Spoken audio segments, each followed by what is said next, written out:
Well, finally, some decent rains appear to have arrived at the Sabi Sands. It started about 15 or 20 minutes ago. My name's Scott. Jamie? Hi. What do you think? How much longer is this going to last for? Well, my weather predictions so far this year have all been absolutely 100% wrong.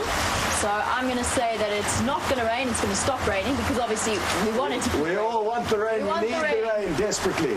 Yeah, so I think that's... Well, I've heard whispering from a guide next door at Sibambilia, and he said his private weatherman is predicting 76 mils, which is a huge amount of rain. And apparently it will continue through the whole night. So it's not looking too promising for us to head out this afternoon, but if it does clear up, we'll be sure to head out. We'll go straight away. So check back in with us, keep watching our Twitter feed and any other Facebook updates that you might get from us, and we'll let you know if it does clear up and we do get to go right back out again. Certainly, and don't forget there is the Juma live waterhole camera where you can watch the storm unfolding in real time, so that is a good option to immerse yourself in this wonderful rain.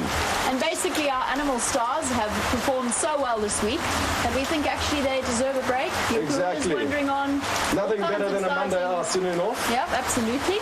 So we're going to let them have a break and we'll catch up with you when it stops raining. Good stuff. See you later, hopefully, but who knows.